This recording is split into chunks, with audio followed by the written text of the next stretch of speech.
안녕하세요. 저는 지금 서울에 살고 있는 40대 중반의 여성입니다. 아들 하나, 딸 하나가 있고 남편이 있어요. 그렇게 네 식구가 함께 오순도순 살고 있습니다. 우연히 이곳을 알게 되어서 여러 가지 재밌는 이야기를 듣다가 문득 제 이야기도 여러분들에게 하고 싶어져 이렇게 사연을 쓰게 되었네요. 저도 이곳에 보낼 만한 이야기를 하나 가지고 있거든요. 저는 저와 제 동창들 이야기를 조금 해보려고 합니다. 그러면 굉장히 옛날 이야기부터 시작을 해야겠네요. 얼마 지나지 않았다고 생각했는데 생각해보니 거의 30년이 지났더라고요. 세월이 참 빠른 것 같아요. 30년이나 지났지만 아직도 그때의 그 기억이 생생하게 나는 거 보면 그 동창들도 저에게 징하기는 참 징했다는 생각이 듭니다. 자, 이제 그러면 시작해 보겠습니다. 저는 집이 굉장히 가난했어요. 가난한 사람은 어디에나 있기는 하겠지만 제가 살던 동네에서는 드물었습니다. 소위 말하는 부자 동네였거든요. 그러면 여기서 궁금해 하시는 분들이 있으시겠네요. 그럼 부자 동네에 제가 어떻게 살고 있는지 말입니다. 저희 아버지는 운전기사였어요. 그래서 아버지가 일하는 집에 딸린 작은 단칸방에서 네 식구가 함께 살았습니다. 갈 곳이 없었던 저희 집 식구들은 주인집의 그런 배려가 참 고마웠고 말이죠. 그래서 저는 부자 동네에 살면서 부잣집 친구들이 다니는 학교에 다니는 가장 가난한 아이였어요. 그리고 학교의 모든 사람들은 그 사실을 알고 있었습니다. 뭐 딱 봐도 학교 친구들과는 다르기도 했지만 그 학교에는 저희 주인집 사장님의 딸이 다니고 있었거든요. 그러니 모두가 다 알 수밖에요. 너 수인이 집에 얹혀 산다며? 너희 아버지 운전기사고. 정수인, 저희 주인집 사장님의 하나뿐인 딸이자 저의 평생의 원수인 이름입니다. 수인이는 저를 참 많이 괴롭혔어요. 아주 다양한 방법으로 말이죠. 우리 아버지가 사람이 참 좋으셔서 윤정이네 갈 곳 없어서 우리 집에서 같이 지내거든. 너네 집에서 같이 산다고? 너네 집 엄청 좋잖아. 아니, 우리 집 옆에 작게 별채 같은 곳이 있어. 거기서 지내.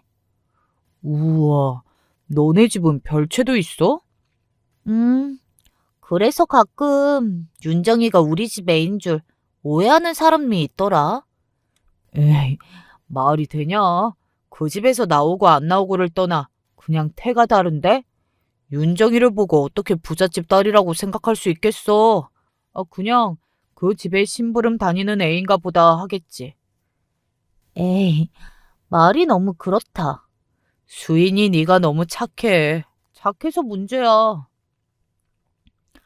착하기는 개뿔. 수인이는 그 점을 이용해서 늘 저를 괴롭히고 무시하고 친구들 사이에서 웃음거리로 만들었는데 말입니다. 저는 저를 가난하다고 또 아버지가 남의 집에서 운전한다고 갈 곳도 없어서 수인이 집에 얹혀 산다고 그런 이야기를 들으며 손가락질 받는 건 견딜 수 있었습니다. 정말 견딜 수 없었던 건 수인이의 경멸이었어요. 냄새 나니까 옆에 좀 붙지 말래? 어느 날은 수인이가 저희 아빠도 있는 앞에서 저에게 그런 이야기를 하더라고요. 아빠는 움찔했지만 수인이에게 별다른 말을 하지 않았습니다. 아니, 할 수 없었다는 게 더 맞는 표현이겠죠.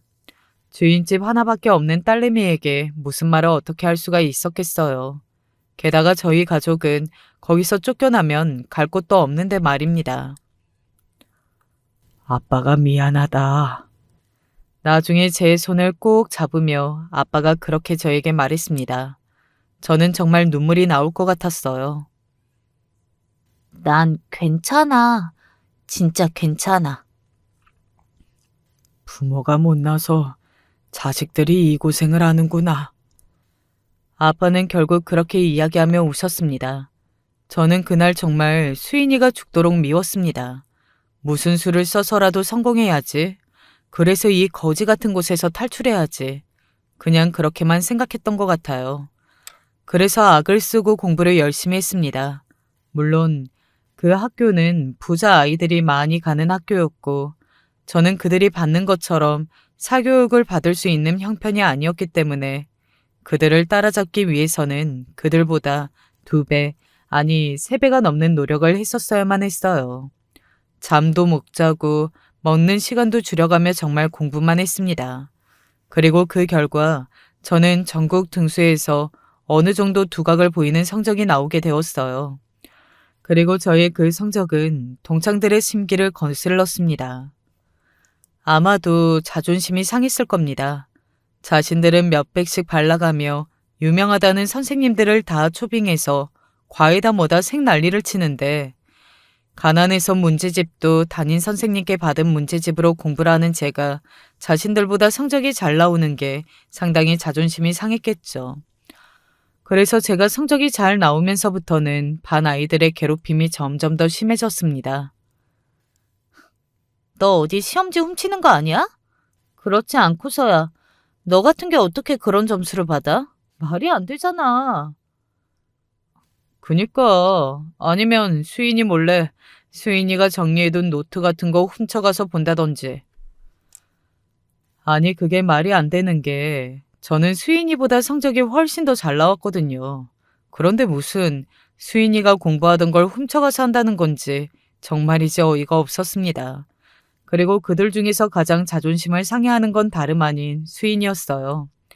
매일 우리 집에 얹혀 사는 애라는 둥, 몸에서 냄새가 난다는 둥, 어떤 날은 너 같은 애는 절대 성공하지 못한다는 둥 막말을 했는데 제가 자기보다 성적이 잘 나왔으니까요. 그것도 자기처럼 돈 처바른 과외 한번 하지 않고 말입니다. 그리고 가장 결정적으로 저에게 엄청난 악의를 품게 된 계기는 수인이의 아버지, 그러니까 저희 아빠의 고용주인 사장님이 제 성적을 알게 된 순간이었어요. 그날은 아빠가 제 성적 이야기를 들으시고는 하루 종일 기분이 좋으셨고 그래서 사장님이 아빠에게 기분이 왜 좋으신지 물었습니다. 아빠는 제 성적 이야기를 했고요. 아마 아빠는 자랑하고 싶은 마음에 순간적으로 이야기를 한 것 같아요. 그리고 아빠는 수인이는 워낙 좋은 선생님들에게 돈을 많이 주고 공부시키니 막연히 저보다는 잘 나왔을 거라는 생각을 하셨던 것 같기도 하고요. 그래서 그냥 한 말이 엄청난 결과를 불러올 줄은 아마 아빠도 정말 모르셨을 겁니다. 그날 주인집에서는 수인이로 혼내는 수인이의 아버지, 그러니까 사장님의 큰 목소리가 들려왔습니다. 저는 직감적으로 알 수 있었어요. 저는 수인이에게 더 괴롭힘을 당할 거라는 사실을 말입니다. 그리고 그것은 사실이 되었습니다. 야, 너 냄새 난다고 내가 이야기했지. 그러니까 좀 멀리 떨어져서 앉으라고. 교실에서도 그렇게 이야기했어요. 이미 멀리 떨어져 앉아 있었지만 말입니다. 예쁘고 집안도 잘 살고 학교에서 우상 같은 친구였거든요. 그래서 수인이에게 잘 보이고 싶어하는 친구들도 많았고 말이죠. 당연히 수인이가 저에게 냄새가 난다고 하면 그건 그런 거였습니다. 친구들은 수인이의 그 말 한마디에 코를 싸맸어요. 야, 이은정 좀 떨어져. 진짜 냄새 나는 것 같아. 이거 약간 그런 냄새 아니냐? 빨래 덜 말랐는데 그 쉰내 나는. 맞아. 걸레 냄새. 수인이는 그렇게 이야기하는 동창들을 보며 미소를 지었습니다. 저에게 그 장면은 아직도 머릿속에 생생히 남아있어요. 그만큼 충격적이었고 그만큼 수치심을 많이 느꼈던 날이었거든요. 집으로 가는 길 내내 얼마나 울었는지 모르겠습니다. 길거리에서 그렇게 울어본 적은 처음이었어요. 그냥 계속 눈물이 났고 계속 서러웠습니다. 그날 집으로 갔을 때 부모님이 제 부은 눈을 보며 무슨 일이냐고 계속해서 물으셨지만 저는 대답을 할 수가 없었습니다. 거기다가 대고 진실을 이야기할 수 있는 자식이 과연 몇이나 될까요? 저 역시 말할 수 없었어요. 그리고 그날 이후 수인이의 괴롭힘은 정말이지 나날이 심해져만 갔습니다. 당연히 말로만 괴롭힌 건 아니었어요. 나 쟤 정말 꼴도 보기 싫어. 누구한테 한 대 확 맞았으면 좋겠다. 수인이가 그런 말을 하면 누군가가 나서서 저를 때렸어요. 또 물 뒤집어 쓴 모습 보면 재밌을 텐데. 수인이가 그렇게 이야기하면 누군가가 저에게 걸레를 빤 물을 뒤집어 씌웠습니다. 저는 당연히 수인이의 입에서 나오는 모든 말에 긴장할 수밖에 없었고 학교 생활은 온전하게 할 수 없었어요. 극도의 스트레스로 인해 살이 빠졌고 당연히 성적을 유지할 수는 없었습니다. 그리고 그 다음 시험이 찾아왔어요. 저는 당연히 좋은 점수를 받을 수 없었습니다. 남들에 비해 수배는 노력해서 얻었던 결과물이었어요. 그 노력도 정신이 온전할 때 할 수 있는 거고 말이죠. 그런 비인간적인 괴롭힘을 받는 제 정신 상태가 온전할 리 없었잖아요. 당연히 성적은 떨어질 수밖에 없었습니다. 거기가 네 자리야. 어딜 감히 올라오려고 해? 너 같은 건 거기가 딱 어울린다고. 너는 영원히 죽을 때까지 내 밑에서 그러고 살아야 하는 거야. 알겠어? 당시에 저의 정신 상태가 온전하지 못했다고 말씀드렸잖아요. 그런 이야기를 들으니 저는 정말로 영원히 수인이에게 이런 식의 괴롭힘을 받으며 살아야 할지도 모르겠다는 생각이 들더군요. 그런 생각이 드니 죽고 싶어졌습니다. 더 이상 이 고통 속에서 살고 싶지 않았어요. 부모님께 말을 할 생각도 하지 못했습니다. 그럴 수밖에요. 우리 집은 수인이의 집에서 쫓겨나면 당장 길거리에 나앉아 할지도 모르는 상태였고, 그러니 그 집 일을 그만둘 수 없는데 부모님께 이런 이야기를 하면 얼마나 가슴이 찢어지시겠어요. 그런 집 일을 계속해야 하는 이 현실이 말입니다. 누군가에게 이야기할 수도 그렇다고 수인이에게 벗어날 수도 없는 이 현실에 그저 죽고 싶다는 생각밖에 들지 않더군요. 저는 학교를 마치고 집으로 하교하는 대신 학교 옥상으로 올라갔습니다. 그곳에서 뛰어내리기 위해서 말이죠. 유서도 쓰지 않았어요. 혹시나 수인이 잘못이라는 걸 부모님이 알게 되면 그 집을 나오지도 못하고 그렇다고 계속 있지도 못하고 그런 절망적인 상황에 부딪히게 해드리고 싶지 않았거든요. 그냥 내가 여기서 죽는 거야. 그러면 이 고통에서 벗어날 수 있겠지. 그렇게 중얼거리며 난간을 잡았습니다. 그러고는 학교 아래를 내려다봤어요. 제가 그곳에 떨어져 죽은 모습을 상상하면서 말입니다. 조금이라도, 아주 조금이라도 저를 괴롭혔던 수인이를 포함한 아이들이 이 장면을 보고 괴로워했으면, 그리고 평생 잊히지 않는 트라우마가 되었으면 하는 생각이 들었어요. 그리고는 뛰어내리려고 하는데 문득 그런 생각이 들었습니다. 이렇게 한번 제대로 살아보지도 못하고 죽는다고? 나는 하고 싶은 것도 많고 아직 못 해본 건 더 많은데? 하는 생각 말입니다. 그리고는 이런 생각이 들더군요. 그냥 가출을 하는 게 낫지 않을까? 쥐도 새도 모르게 나를 찾지 말라는 말만 하고 사라지면 그러면 되지 않을까?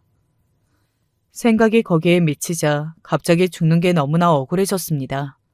가출하면 부모님이 그 집을 나오지 않아도 되고 또 내가 수인이와 같은 학교에 다니지 않아도 되는 거잖아요. 그렇게 생각하니 가출만이 정답인 것 같더라고요.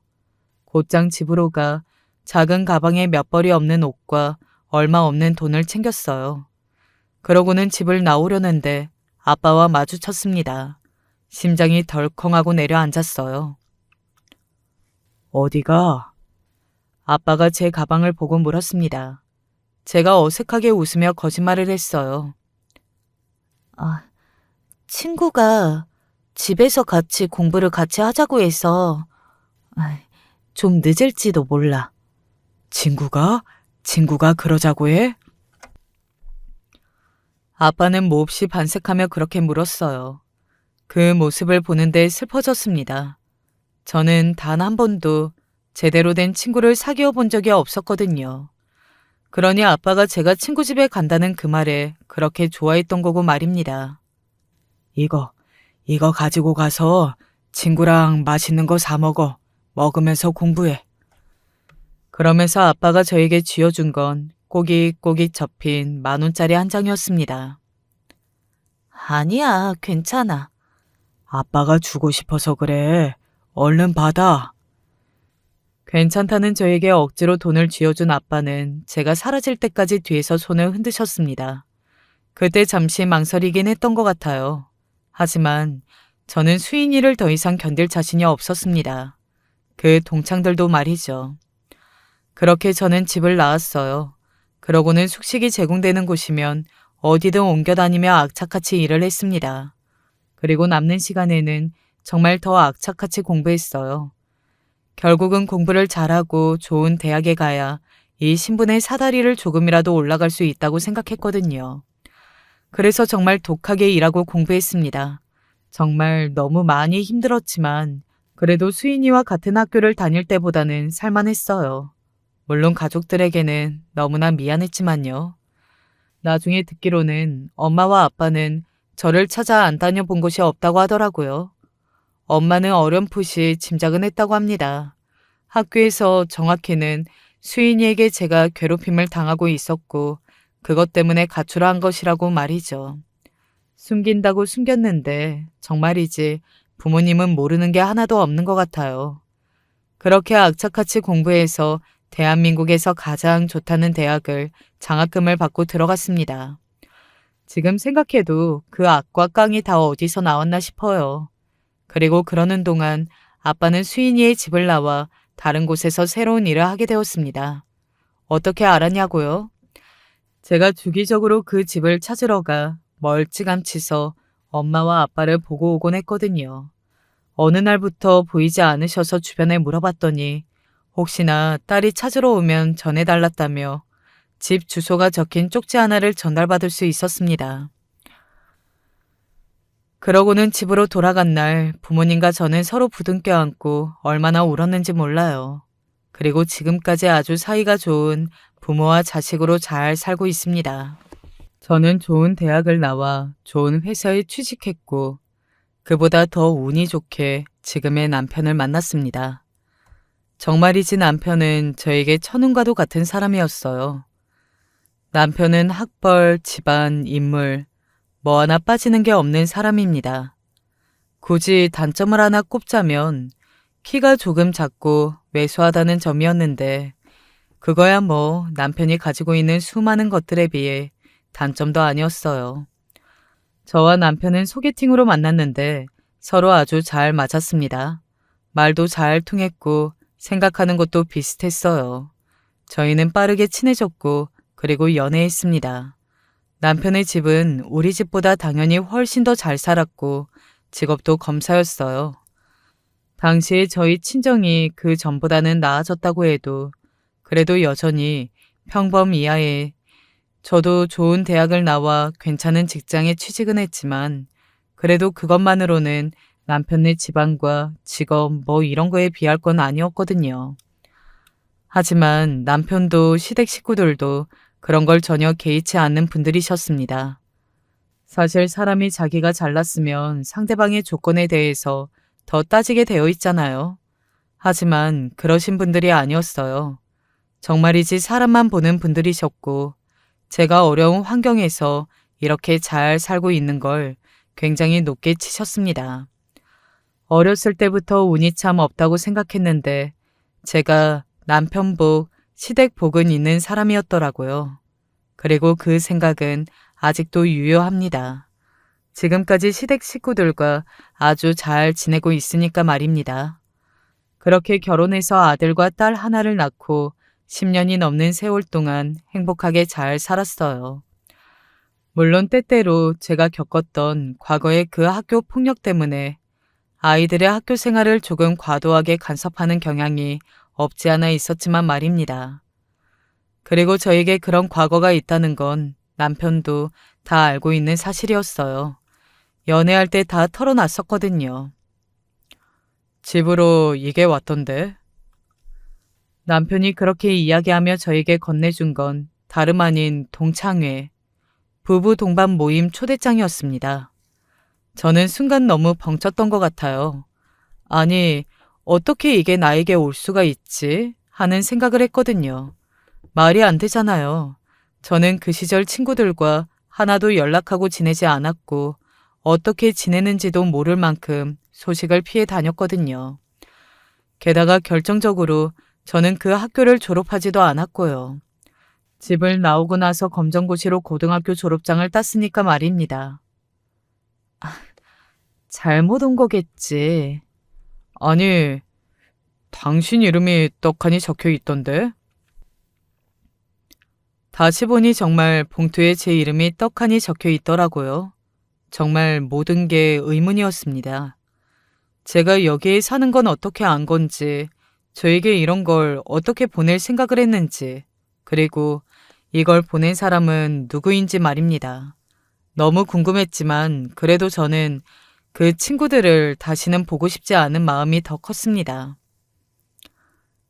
그냥 버릴래. 안 갈 거야. 그러자 남편이 그 초대장을 버리려던 저를 잡더군요. 그리고는 말했습니다.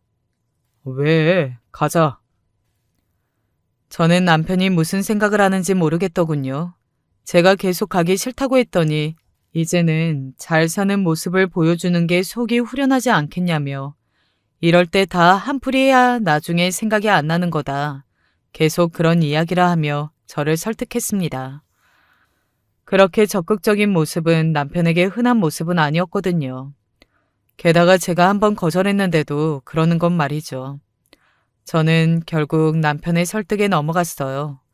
그리고 남편의 말처럼 너희들이 그때 그렇게 괴롭혔던 내가 지금은 이렇게 잘 산다. 인생이 망하지 않았다. 뭐 이런 걸 보여주고 싶기도 했고 말이죠. 그렇게 부부 동반 동창의 날의 아침이 밝았습니다. 저는 동창회 며칠 전에 백화점에서 산 새 옷을 입고 예전에 남편이 사준 가방을 들었어요. 너무 의식하는 것 같지는 않겠지? 아니야, 예뻐. 남편은 그렇게 동창회 장소로 가는 내내 제 옆에서 제 길을 살려주는 말들을 했습니다. 저는 그 말에 많은 용기를 얻었던 것 같아요. 그렇게 저와 남편은 그 부부 동반 모임 장소에 도착했습니다. 괜찮다고 생각했는데 입구에 도착하니 심장이 미친 듯이 빠르게 뛰고 당장이라도 도망을 가고 싶더라고요. 하지만 꾹 참았어요. 그렇게 문고리를 잡고 돌리려는데 남편이 저를 향해 말했습니다. 일단 내 직업 소개는 먼저 하지 말고 있어봐. 알겠지? 왜? 일단은 그렇게 해. 남편이 알 수 없는 말을 하더군요. 하지만 저도 뭐 남편이 무슨 생각이 있었나 보다 싶은 마음보다도 당시에는 심장이 빨리 뛰고 덜덜 떨리기만 했기 때문에 그냥 고개만 끄덕이고 알겠다고 했습니다. 그렇게 저와 남편은 그 모임 장소 안으로 들어갔어요.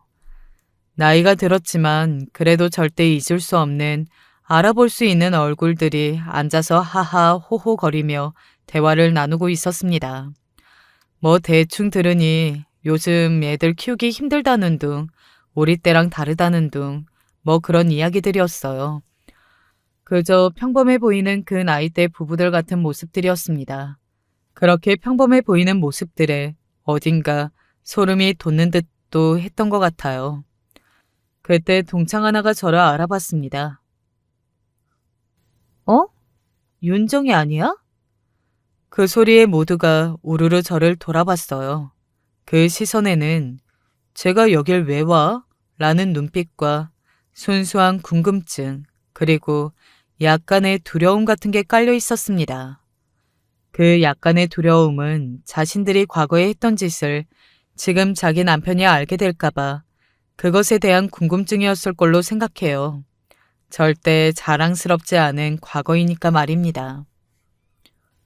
윤정이? 그 이윤정? 네가 여긴 어떻게... 왜? 여기 온 거면 동창분 아니셔? 다들 반응이 왜 이래? 아니, 동창 맞지? 맞아. 윤정아, 여기로 앉아.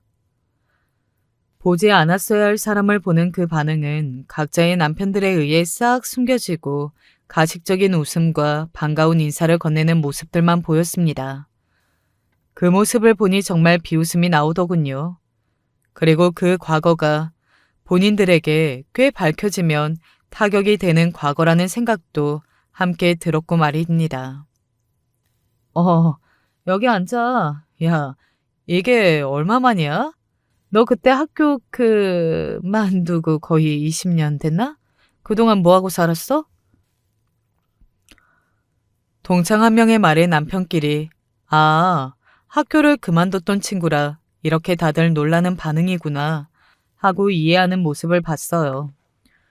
그런 동창들을 향해 제가 웃으며 대답을 했습니다. 나 잘 살았지 뭐.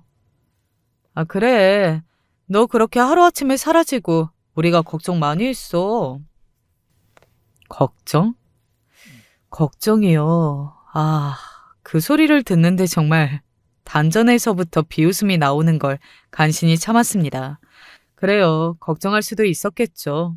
제가 어디서 죽어서 나타나서 유서라도 썼으면 그 유서에 자기들의 이름이라도 있었으면 불똥이 어지간히 튀었을 테니 말입니다. 그래? 니들이 내 걱정을 그렇게 많이 했을 줄은 정말 꿈에도 몰랐네. 얘는 무슨 소리야. 당연히 친구가 하루아침에 사라졌는데 걱정하지. 뻔뻔한 얼굴로 그보다 더 뻔뻔한 말을 내뱉는 동창들을 보며 전이가 불타오르는 기분이 들었습니다. 어떻게 해서든 오늘 이들에게 엿을 먹이고 싶다. 그런 생각이 들었습니다. 그때였어요. 다들 오랜만이네. 이렇게 다 같이 모이는 건 7년 만인가? 부부 동반은 처음이지? 그 목소리, 세월이 20년이 지나도 잊을 수 없는 그 목소리, 바로 수인이었습니다. 18이던 제가 그 2배 이상의 세월이 지나 40이 넘어서도 잊을 수 없었고 또 듣기만 해도 소름이 쫙 끼치는 그 목소리였어요. 제가 천천히 그 목소리가 들려온 곳을 향해 고개를 돌렸습니다. 어머, 윤정이 아니야? 초대장 보내긴 했는데 진짜 올 줄은 몰랐네. 궁금증 중 하나가 풀렸어요. 저에게 이 모임에 초대장을 보낸 건 다름 아닌 수인이었던 겁니다. 뭐 그거 말고도 어떻게 저를 알게 되었는지, 왜 보낼 생각을 하게 되었는지는 모르니까 말이죠. 잘 지냈어? 그때 너 그렇게 사라지고 너네 부모님이 얼마나 걱정하셨는데. 알아. 이제는 다시 집에 들어갔나 봐. 하긴 뭐 그게 벌써 몇 년 전이니. 세월 참 빠르다. 그치? 수인이도 여전히 당당했습니다. 그리고 다른 아이들과 달리 제 입에서 무슨 말이 나올지 걱정도 눈치도 보지 않은 것 같았어요. 그녀는 언제나 늘 가진 것도 많았고 그 배경에서 오는 당당함은 지금도 여전한 듯 보였습니다. 너 요즘 뭐하고 살아? 학교는 어디 나왔어? 일단 수인이는 그게 가장 궁금한 듯 보이더군요. 저를 더더욱 못살게 굴었던 가장 결정적인 이유가 자신보다 제가 공부를 잘해서였잖아요. 수인이는 아무렇지 않은 듯 저에게 그렇게 물었지만 저는 알 수 있었습니다. 제 입에서 혹시나 자신이 다닌 대학보다, 자신이 다니는 회사보다 더 좋은 이름을 듣게 될까봐 조금은 두려워하고 있는 모습을 말입니다. 제가 나온 대학과 다니고 있는 회사를 이야기했어요. 저는 대한민국에서 손에 꼽히는 학교를 나왔고 지금은 굴지의 대기업에서 인정받는 직장인으로 근무하고 있었거든요. 제 대답에 그곳에 있는 동창들 모두가 놀라는 게 느껴졌습니다. 와, 윤정이 너 진짜 대단하다. 예전에도 열심히 하는 거 하나는 알아줬잖아. 친구들 사이에서 대단하다는 말들이 퍼졌어요. 그러는 사이 본 수인이의 표정은 확 찌푸려져 있었습니다. 그걸 보고 직감적으로 알 수 있었어요. 수인이는 나보다 못한 대학, 그리고 나보다 못한 직장을 다니고 있구나 하고 말입니다. 우리 중에 제일 잘 풀린 거 아니야? 그러게, 윤정이가 우리 중에 제일 잘 풀릴 거라고는 상상도 못했는데. 그리고 동창들의 그런 말은 수인이의 심기를 거스리기에 너무나 충분하다 못해 차고 넘쳤습니다. 수인이의 표정이 점점 더 험악해지는 것을 봤거든요. 물론 예전 같았으면 그런 수인이의 모습에 긴장하거나 무서워 몸을 숙였겠지만 이제 더 이상 과거의 제가 아니잖아요. 저는 어깨를 당당히 폈습니다. 그리고 나 아무것도 아니라는 듯 으쓱하며 대답했어요. 뭐 그냥 열심히 했어. 잘 살고 싶어서. 제 말의 의미를 알아들은 동창들은 어딘가 눈치를 보는 듯 자기들끼리 시선을 주고받았지만 수인이는 뚫어져라 저를 쳐다보고 있다가 제 옆을 한번 보고는 픽 웃더군요. 다름 아닌 신랑이었습니다. 신랑분은 뭐 하셔? 아, 우리 자기는 오늘 재판이 있어서 조금 늦는데 마치면 바로 오기로 했어. 수인이는 자기로는 안 될 것 같으니 이제는 남편 자랑으로 노선을 틀기로 한 모양이었어요. 그리고 동창들은 그런 수인이의 마음을 찰떡같이 알아듣고서는 수인이에게 아부하듯 말을 했습니다. 정말이지 그때의 그 권력 관계가 지금도 이어지는 것 같은 그 모습에 정말 환멸을 느꼈던 것 같아요. 수인이의 남편이 변호사인 것 같더군요. 아, 우리 남편 변호사거든. 하면서 어깨를 으쓱하는 그 몸짓에서 역시 너는 나보다 잘난 게 하나도 없어. 그런 말을 하는 것 같았습니다. 세월이 그만큼이나 지났어도 하는 생각이나 짓은 하나도 잘하지 못했더군요. 여전히 고등학교 그때의 그 모습이었습니다. 윤정이 너는 모르겠다. 수인이 얘 남편이 진짜 유명한 로펌에서 일하는 변호사거든. 거기 사건 수임도 아무나 못 맡기는 그런 곳. 하여간 기집애 시집도 더럽게 잘 갔다니까. 동창들은 다시 수인이를 향해 아부라하기 시작했습니다. 수인이의 의도를 알아차린 거겠죠. 저를 다시 한번 뭉개고 싶다는 그 의도 말입니다. 윤정이 너네 남편은 뭐 하셔? 수인이의 어깨에 힘이 잔뜩 들어가서는 저와 제 남편을 보며 물었습니다. 그런 수인이의 태도에 사실 굉장히 웃음이 나왔어요. 뭐 제가 남편이 잘나고 못나고를 떠나 나이가 몇 살인데 이런 걸로 저렇게 유치하게구나 싶었거든요. 저도 모르게 입을 비집고 나온 그 웃음은 수인이의 심기를 거스리기에 충분했습니다. 수인이 바로 무표정이 되어 저를 향해 물었거든요. 뭐가 그렇게 웃겨? 수인이가 저에게 그렇게 물었을 때 저는 비로소 실감했습니다. 저는 그때의 저보다 훨씬 더 자라있다는 사실을 말이죠. 고등학교 시절의 저였다면 그녀의 그렇게 날선 말투에 주눅이 들어 대답도 제대로 하지 못했을 거예요. 하지만 이제는 아니었습니다. 저는 이제 수인이가 무섭지 않았어요. 더 이상 그 시절에 약하기만 했던 여고생이 아니었습니다. 아니, 그냥 조금 유치해서. 꼭 너네 엄마 뭐해? 너네 아빠 뭐해? 그런 거 물어보는 고등학생들 같잖아. 제 그 말에 모두가 일순간 쥐죽은 듯이 조용해졌어요. 제 말의 속뜻을 모두가 알아들은 게 분명했습니다. 그리고 수인이는 정색하며 저에게 되물었어요. 지금 내가 유치하다는 이야기야? 저는 대답하지 않고 그냥 웃었습니다. 그리고 그런 제 반응에 수인이는 화가 머리끝까지 난 것 같았어요. 원래도 자기 승질을 주체하지 못하는 성격이기도 했고 말입니다. 인연이 보자 하니까 내가 좀 배우고 직장 좀 좋은 곳 다닌다고 나랑 비슷해진 것 같아? 어디서 주제도 모르고 나대? 내가 뭘 나댔는데?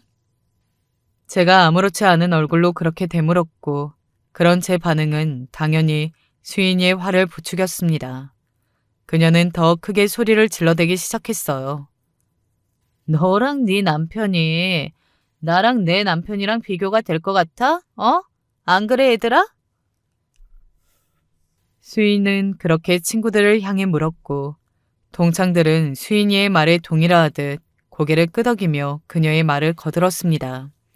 아마 잘 보유하는 쪽이 수인이가 명확하다고 생각했으니 그렇게 행동했을 거예요. 거봐, 네 남편도 아무 말도 못하고 있는 거 봐서는 둘이 끼리끼리 만나는 것 같은데. 찌질한 년이 찌질한 놈 만나는 거지. 주제 파악을 좀 하고 여기서 꺼져. 지가 불러놓고 자기 마음대로 되지 않으니 이제는 꺼지라고 하더군요. 정말이지 기가 차서 헛웃음이 나왔습니다. 그리고 제 남편에게 그런 막말을 한 건 반드시 사과를 받아야겠다는 생각으로 입을 열려던 찰나였어요. 선배님.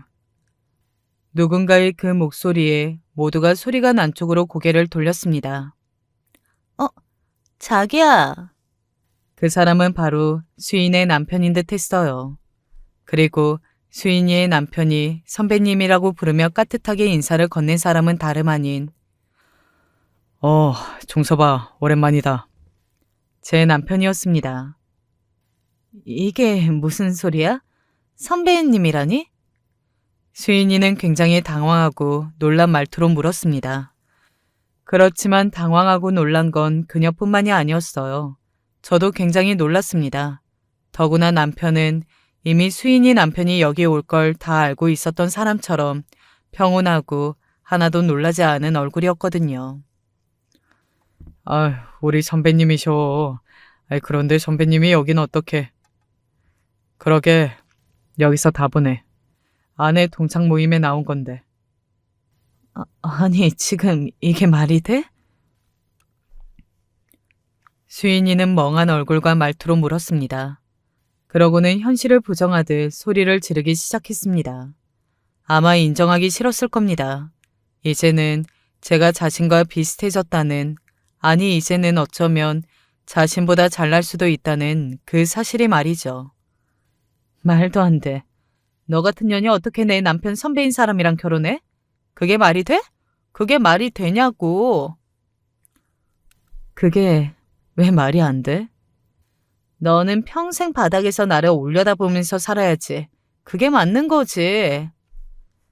순간 화가 확 치밀어 오르는 게 느껴졌습니다.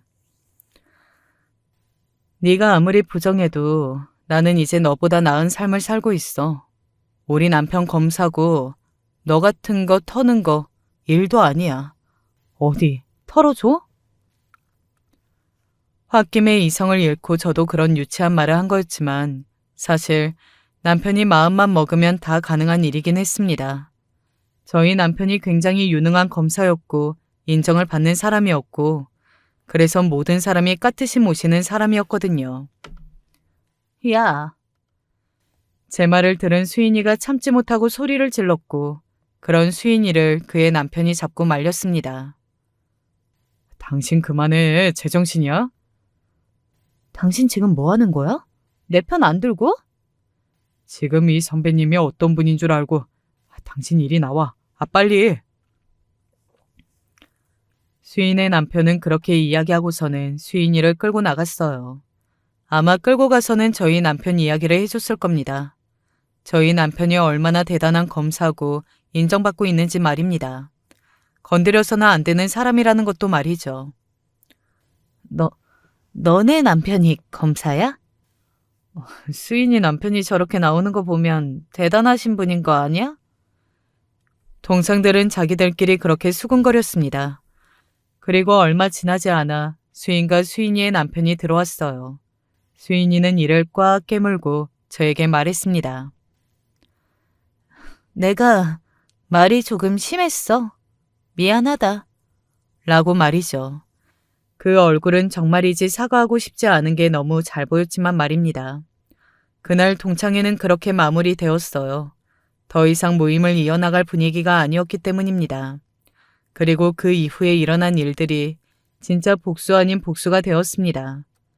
사실 남편은 이 모든 걸 알고서 그 동창회를 나간 거였더라고요. 그리고 남편은 현재 수인의 아버지, 그러니까 우리 아빠가 이전에 일했던 그 사장님의 회사를 조사하고 있었습니다. 그런 과정에서 수인이라 알게 되었고 과거에 저를 그렇게 괴롭혔던 사람이라는 것도 알게 된 거고 말입니다.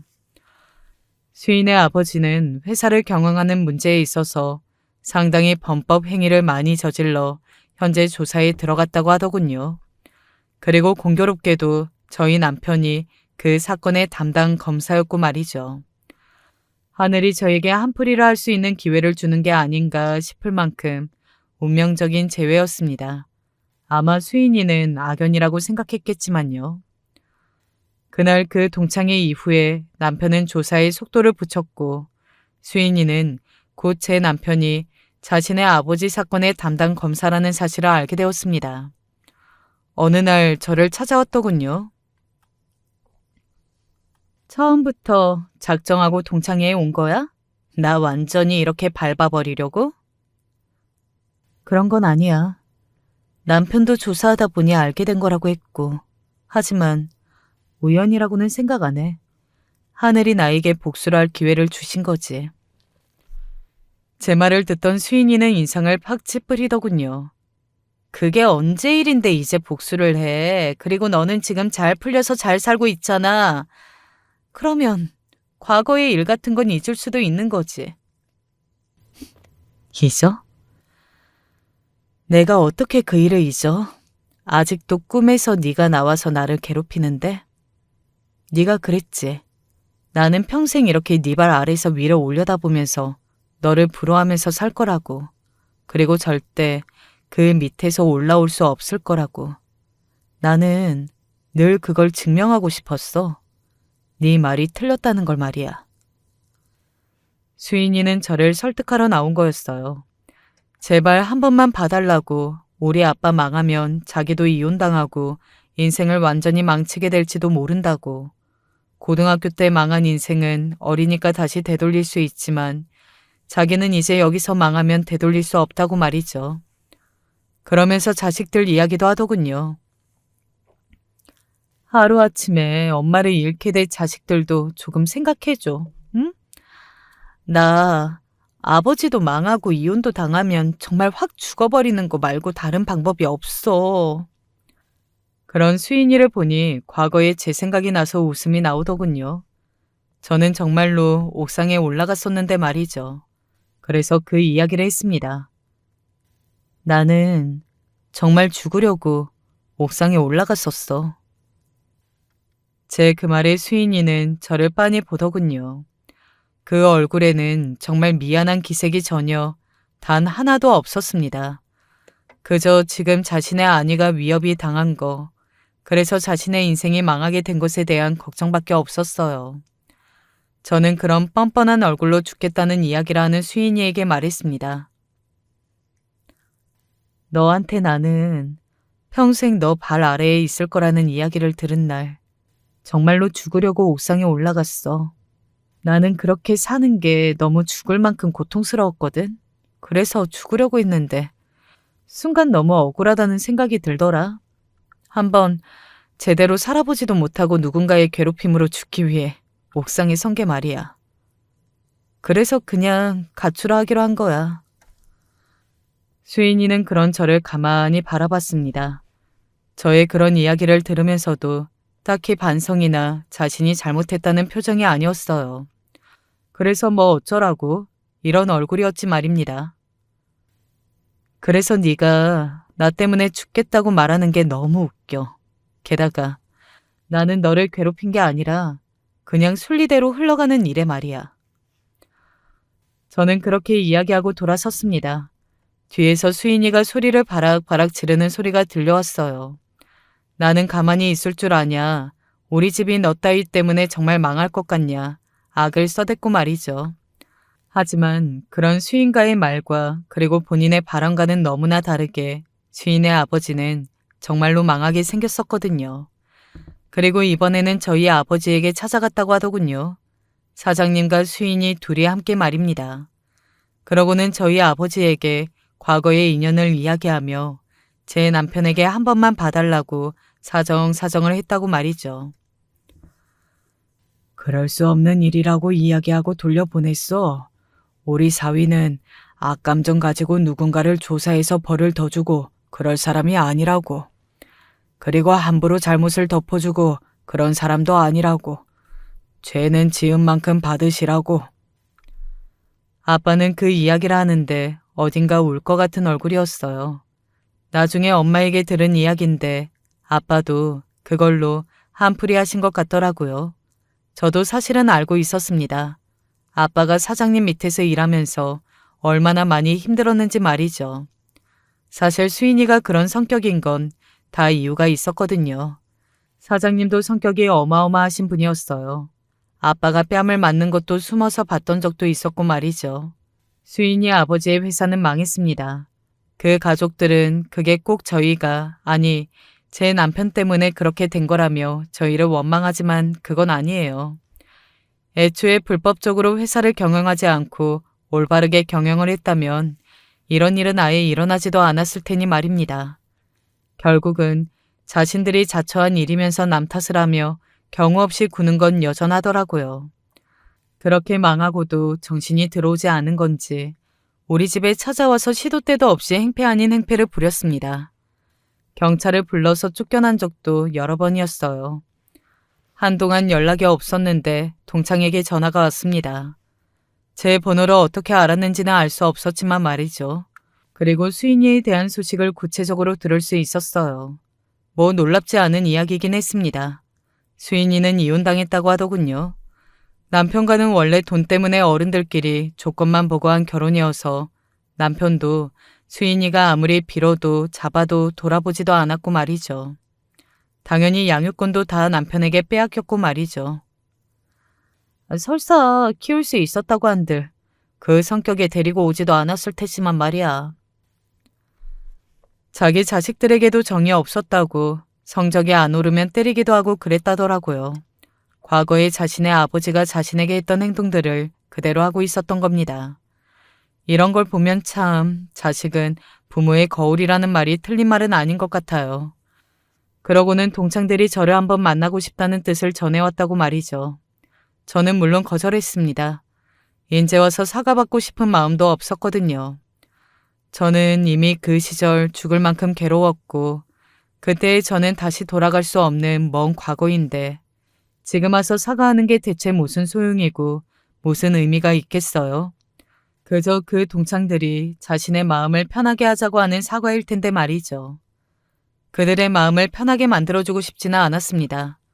하지만 계속해서 연락이 왔어요. 그래서 어쩔 수 없이 한번 나갔었습니다. 물론 시간이 많이 지나기도 했고 이제 와서 하는 사과가 의미가 없을 수도 있어. 그리고 네 입장에서는 우리가 마음 편하자고 이러는 거 아닌가 싶을 거고. 하지만 정말 미안해. 그리고 수인이에게 일어나는 일들을 보니까 과거의 잘못은 언젠가 반드시 돌아오는 거더라고. 그래서 꼭 더 사과하고 싶었어. 네가 그날 죽겠다고 옥상에 올라갔었다는 이야기를 들으니까 나도 심장에 누가 돌을 얹은 것처럼 답답하고 무겁더라. 아무리 수인이가 무서웠다고 해도 누군가에게 그렇게 해서는 안 되었던 건데. 어렸었다는 말로 모든 잘못을 용서받을 수는 없겠지만 그래도 우리가 진심으로 미안해하고 있다는 사실만큼은 꼭 알아줬으면 좋겠어. 사실 그들에게 무슨 말을 들어도 용서가 되지 않을 거라고 그렇게 생각했었습니다. 하지만 진심 어린 얼굴로 진심이 담긴 사과를 들으니 마음이 조금 풀리기는 하더군요. 그래서 그 친구들의 사과를 받아줄 생각으로 입을 떼었던 순간이었어요. 진짜 여기 다 모여 있었네? 수인이가 나타났어요. 그리고는 그 자리에서 깽판을 부리기 시작했습니다. 이제는 얘야? 내가 제일 가진 게 많은 것 같을 때는 나한테 붙어먹어서 뭐 콩고물이라도 하나 떨어지는 거 없나. 그렇게 올려다보던 그지 새끼들이 이제는 이윤정이야? 왜? 이윤정이 이제는 니들한테 줄 게 더 많을 것 같아? 수인이는 자존심이 엄청나게 많이 상한 것 같은 얼굴로 그렇게 말하더군요. 돈도 가족도 명예도 그리고 자신을 칭송했던 친구 아닌 친구들도 이제는 모두 다 잃은 상태였으니 말이죠. 그렇게 미쳐버리는 것이 이해되지 않은 것은 아니었습니다. 너는 아직 멀었구나. 뭐? 우리가 나이가 몇 살인데 누구한테 붙고 누구 편을 들고 뭐 그런 거래? 너는 가진 게 없으면 너를 위하고 생각하는 사람이 아무도 없는 사람이니? 그런 제 말에 수인은 멈칫했습니다.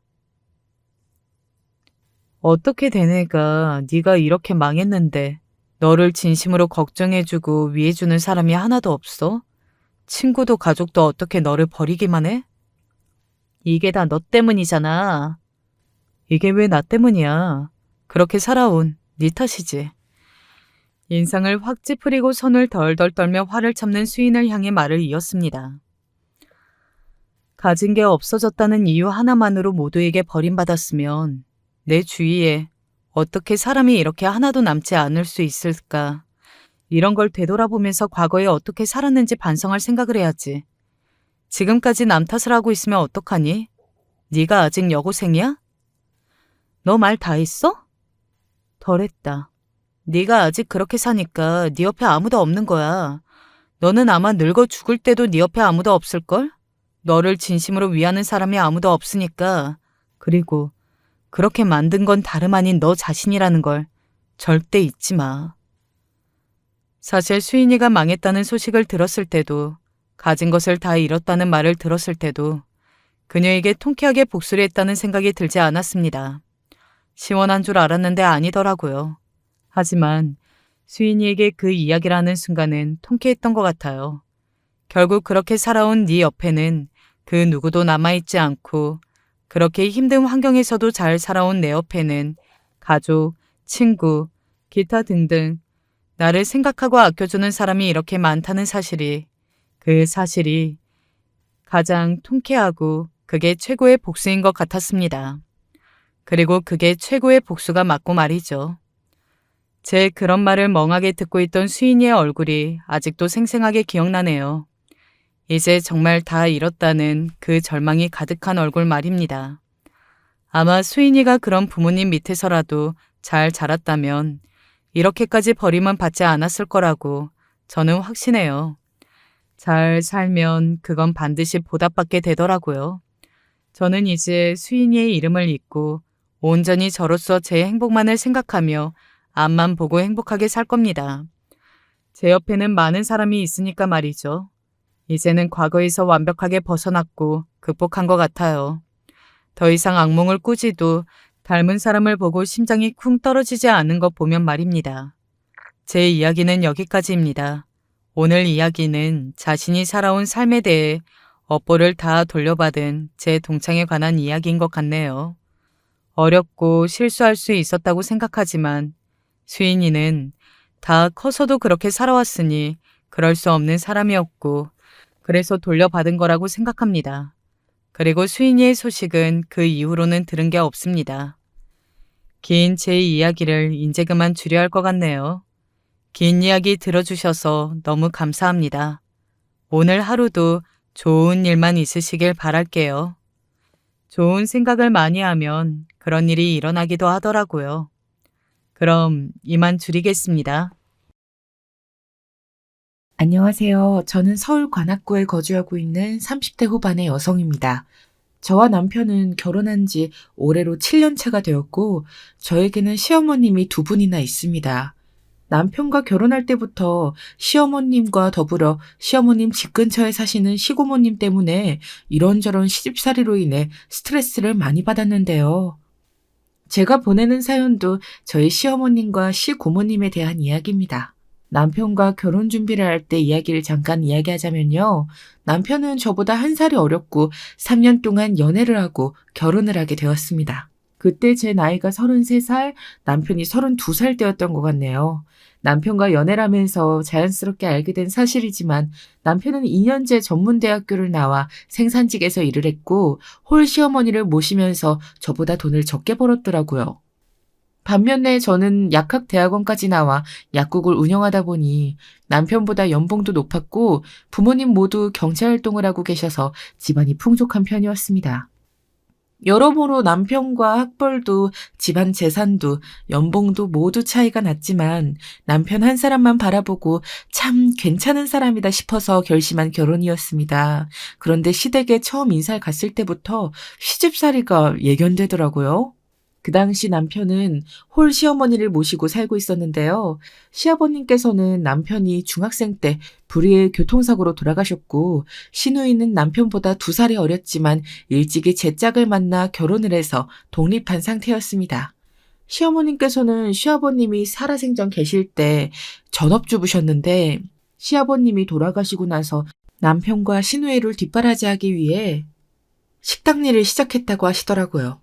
시어머님께서 일하셨던 식당은 시고모님께서 운영하시던 감자탕집이었고 평상시 시댁 근처에 살고 있던 시고모님께서 시부모님과 가깝게 지내셨는데 시아버님께서 돌아가시자 남아있는 조카들이 걱정되어 시어머님께 먼저 감자탕집에서 함께 일을 해보는 게 어떨지 제안하셨다고 하네요. 시어머님께서는 앞으로 어떻게 먹고 살아야 할지 무척이나 막막했는데 시고모님께서 먼저 그렇게 제안해 주셔서 너무나도 감사했다고 하더라고요. 그렇게 시어머님은 시고모님과 함께 일을 하면서 남편과 시누이를 뒷바라지할 수 있었는데요. 심지어 남편과 시누이가 대학교에 입학할 때 시고모님께서 입학금을 대신 내주시기도 하고 시누이가 결혼할 때는 혼수장만을 하라고 돈을 보태주셨다고 합니다. 그러니 시어머님과 시고모님께서 얼마나 각별한 사이인지는 그동안 있었던 이야기만 들어도 알 수 있겠더라고요. 남편은 저에게 시댁에 처음 인사를 가기 전부터 본인은 시고모님을 엄마처럼 잘 따르고 있다면서 저에게도 각별하게 생각해 달라며 이야기했는데요. 시댁 식구들은 시고모님께 진심으로 감사한 마음을 지니고 있었고 남편 말대로 시고모님을 만나 뵙게 되면 잘 지내야겠다고 생각했습니다. 그리고 시댁에 인사를 가기로 한 날 한껏 차려입고 시댁에 방문했는데요. 시고모님도 며느리 들어올 사람이 궁금했는지 시댁에 와 계셨더라고요. 처음 뵙겠습니다, 어머님. 서진 씨하고 교제하고 있는 이수연이라고 합니다. 이거 별거 아니지만 처음 어머님께 인사 오는 자리이기도 하고 면역력 증진에 좋은 홍삼 진액을 선물로 준비해 왔는데 마음에 드셨으면 좋겠네요. 고모님께서도 집에 계시는 걸 알았더라면 하나 더 챙겨왔을 텐데 하나밖에 없어서 어쩌죠. 만나서 반가워요. 이제 우리 집 사람이 될 텐데 편하게 말 놔도 되지? 서진이한테 미리 얘기 들었겠지만 고모는 우리 집에 정말 각별한 사람이야. 그러니까 앞으로 이런 선물 챙겨오려면 고모 것까지 2개 챙겨와야 한다. 알았지? 언니, 처음 우리 집에 인사 온 사람한테 뭔 그런 이야기를 해요. 괜히 부담 갖겠네. 수연이라 그랬지? 앞으로 자주 보게 될 텐데 친하게 지냈으면 좋겠다. 우리 집 며느리는 결혼하고 나서 코빼기도 안 비추는데 수연이는 설마 그러진 않겠지? 요즘 젊은 며느리들이 본인 잘났다며 시어머니 대놓고 무시하던데 배울 만큼 배운 사람이니 그러지 않았으면 좋겠구나. 시고모님에게는 저희 남편보다 5살 많은 외동 아들이 있었는데요. 결혼하고 며느리의 손주들까지 둘이나 보셨는데 며느리가 시댁에 가기 싫다고 해서 시고모님을 찾아뵙지도 않고 아이들도 간간히 영상통화로만 본다고 하시더라고요. 그 이야기를 들으니 시고모님이 왠지 딱해 보이기도 하고 많이 적적하셔서 시어머님 댁에 자주 놀러 오시는구나 싶었습니다. 그럼요, 고모님. 어떻게 시어머님을 무시할 수가 있겠어요? 저는 전혀 상상도 못하는걸요. 시어머님도 그렇고 고모님도 저희 친정엄마처럼 친하게 지내면서 잘 따를 테니까 서진 씨하고 결혼하고 나서 이쁘게 봐주셨으면 좋겠어요. 그렇게 생각한다면 다행이고 역시 배운 사람이라 그런지 척하면 척하고 알아들어서 좋구나. 그나저나 수연이 너는 이제 곧 결혼할 예비 신부가 왜 이렇게 통통한 거냐? 웨딩드레스 이쁘게 입으려면 살 좀 빼고 운동도 해야지. 그러게 결혼하고 나면 바로 임신해야 할 텐데 이렇게 통통하면 아기도 잘 안 들어서요. 그리고 이 뱃살 좀 봐라. 결혼식장에서 설마 이 뱃살로 웨딩드레스 입을 건 아니지? 보는 눈들도 많은데 이렇게 뱃살이 쭉 늘어지면 웨딩드레스 입은 태도 안 나고 안 이뻐요. 요즘 아가씨들은 자기 관리 철저하게 한다 그러던데 우리 예비 며느리는 일만 열심히 해서 그런지 외모 관리는 꽝이네 꽝이야. 시고모님과 시어머님은 갑자기 대화 도중에 제가 통통하다며 운동 좀 해야겠다고 하셨는데요. 제가 통통한 편이긴 했지만 아직은 친한 사이도 아닌데 처음 만남부터 두 분이 다짜고짜 제 외모를 비하하시니 속으론 굉장히 기분이 나쁘더라고요. 그리고 사실 저는 시어머님께 처음 인사를 가기 6개월 전부터 몸이 많이 안 좋았는데요. 콩팥에 이상이 생겨 몸이 많이 붓고 상태가 심각해지면 수술까지 받아야 할 정도라서 병원에서 당분간 잘 챙겨 먹으면서 심한 운동이나 다이어트는 하지 말라고 하더라고요. 그러다 보니 6개월 만에 거의 7kg 정도는 살이 쪘던 것 같습니다. 제가 사실 지금 몸 상태가 좋지 않아서요. 병원에서 관리하면 괜찮아진다곤 하는데 무리해서 운동하거나 다이어트를 하면 악화될 수도 있다고 해서 당장에 살 빼는 건 어려울 것 같네요. 결혼을 앞두고 웨딩드레스를 이쁘게 입고 싶은 마음은 굴뚝 같은데 지금은 건강이 우선이니 어쩔 수 없을 것 같아요. 웬만하면 시어머님을 처음 만나 뵙는 자리에서 제 건강 상태에 대해 말씀드리고 싶진 않았는데 살을 빼야 한다고 하시니 그럴 수 없는 상황에 대해서 말씀드리고 말았네요. 예비 며느리의 몸 상태가 좋지 않다고 하자 아무래도 시어머님께서는 달갑지 않으셨는지 표정이 굳어지시더라고요. 몸 상태가 어디가 어떻게 안 좋은 건데? 우리 서진이는 태어나서 잔병 치레만 했지 한 번도 크게 아팠던 적이 없었던 애인데 설마 임신하기 힘든 상태인 건 아닌 거지? 제가 약국 일에 몰두하느라 건강을 챙기지 못했는지 콩팥에 이상이 생겼다고 하더라고요. 어머님께서 우려하실 정도로 건강 상태가 많이 안 좋은 건 아니고요. 잘 먹고 잘 쉬는 게 중요하다 그래서 아무래도 괜찮아질 때까지 결혼하고 바로 임신은 어렵지 않을까 싶어요.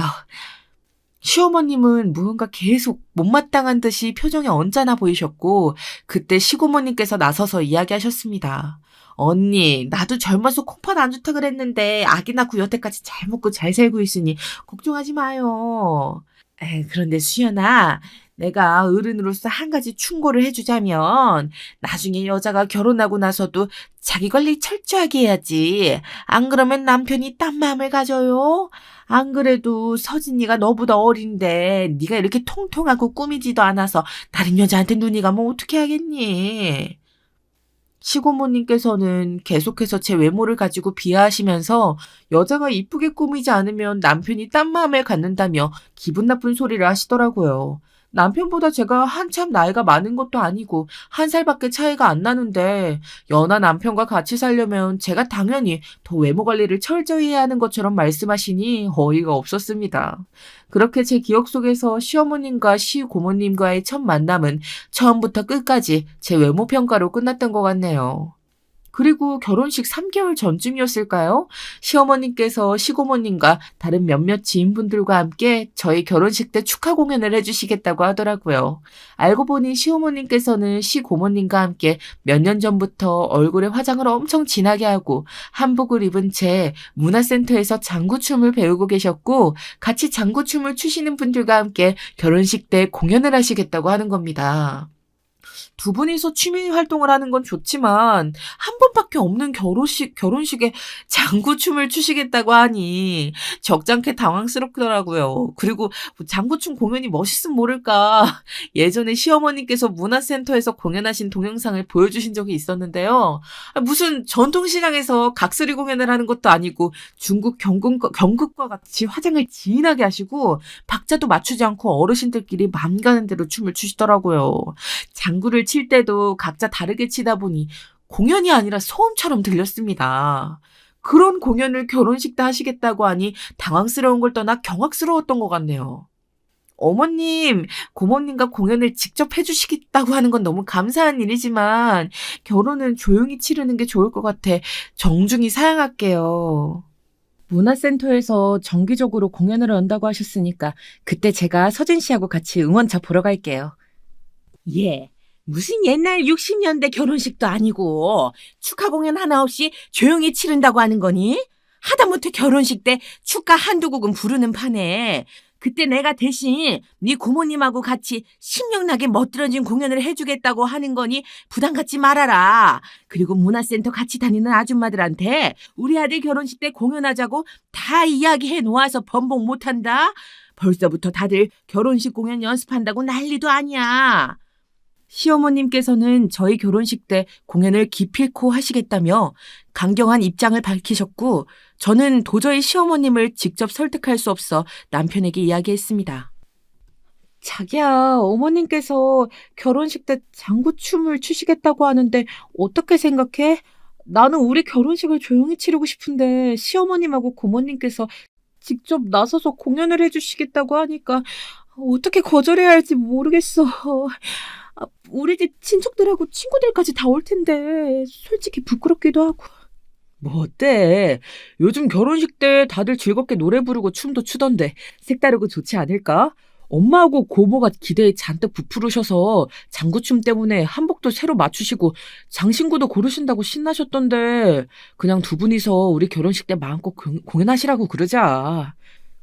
결혼식은 신부가 꽃이 되어야 하는데 시어머님과 시고모님께서 아마추어보다 못한 장구춤 공연으로 흥을 돋구는 게 아니라 결혼식을 망치는 게 아닐까 걱정이 되더라고요. 남편은 장구춤 공연이 아무렇지 않은 듯 두 분 뜻에 따르자고 이야기하는데 저는 정말이지 상상만 해도 칠색 팔색이 될 정도로 싫었습니다. 자기야, 제발 부탁인데 나 대신 어머님하고 고모님한테 결혼식 때 공연 없이 조용히 넘어가자고 말씀 좀 드려주라. 그날 내가 주인공이 되어야 되는 거 아니야? 두 분이서 화장 진하게 하시고 장구춤을 추시면 결혼식 분위기가 이상해지지 않을까?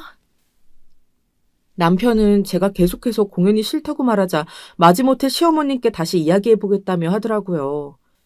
그리고 그날 저녁 시어머님께서 저에게 전화를 거셨습니다. 전화 너머로 이미 화가 잔뜩 나 있어서 흥분된 목소리시더라고요.